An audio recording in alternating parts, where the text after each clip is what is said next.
E aí pessoal, professor Gessé Novois aqui.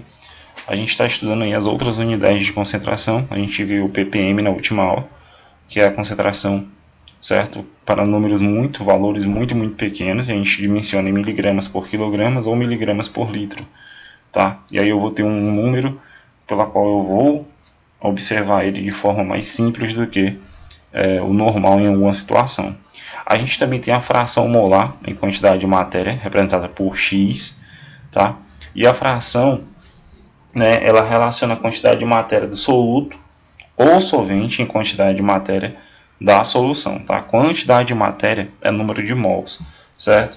Então, sempre lembrando que o fator X1 é a fração molar do soluto, tá? Então, o número de mols do soluto dividido pelo número de mol total. Número de mol total o quê? Número de mol do soluto mais o número de mol do solvente. Então, se eu pego a quantidade de soluto e dividido pelo valor total, eu vou ter a fração dele, tá? A mesma coisa com solvente, que é o X2, que esse índice 2 representa solvente. Índice 1 sempre soluto.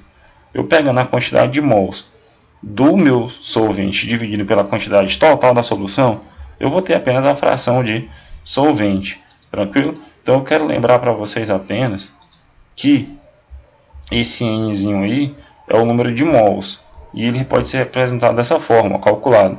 É a massa dividido pela massa molecular, tá bom? A massa molecular do composto. Ele é dado em mols, né? Essa massa normalmente aqui é dada em gramas, e aqui embaixo essa massa molecular ela é dada em gramas por mol, né? Eu vou cancelar grama por grama. Então o número de mols é dado em mols, tá? Então tudo isso daqui vai dar em mols, né, galera? Em cima e embaixo. Então não tem valor de unidade, tá? Ele é dimensional.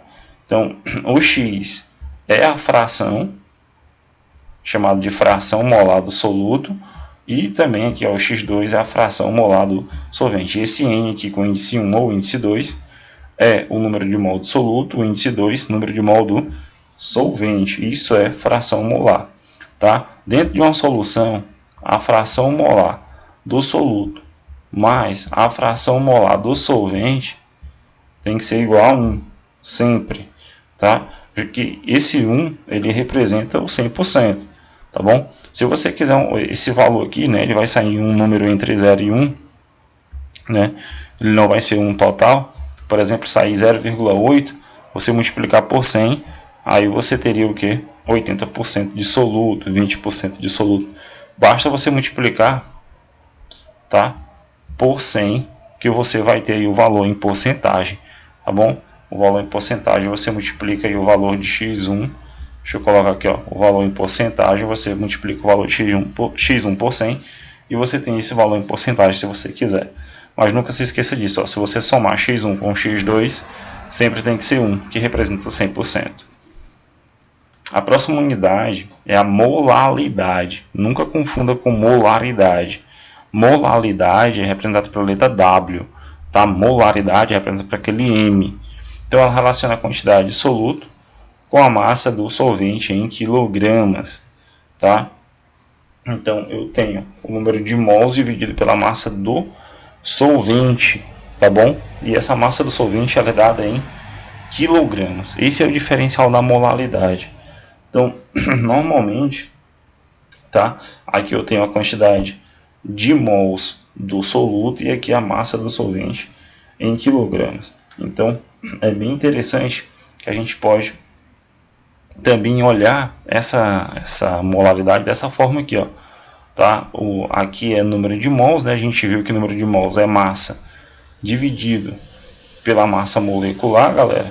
Então, ó, eu posso ver assim: número de mols é massa dividido pela massa molecular. Então eu posso pegar esse Nzinho aqui, esse N1, e substituir por esse valor. Foi o que ele fez aqui. Ele colocou a massa, ó, dividido pela massa molecular. Isso aqui é o número de mols, tá? E ainda continua aqui com a massa 2, aqui embaixo. Então aqui é apenas uma forma da gente representar, tá bom? O número de mols pode aparecer assim para tu calcular a tua molaridade, tá bom? Então, lembrando também, né, que a fração do solvente sempre vai ser o número de mols do solvente dividido pelo número de mols total, tranquilo? Então é muito legal que vocês usem a molaridade. Em alguns termos, em alguns preparos de solução, é descrito, né, os valores em molaridade. Então fiquem bem atentos a esse termo, tá? Porque as pessoas normalmente elas confundem com molaridade, certo? Então essas são as outras unidades de concentração. A gente vai fazer aplicações junto nas nossas lives. Forte abraço e até a próxima.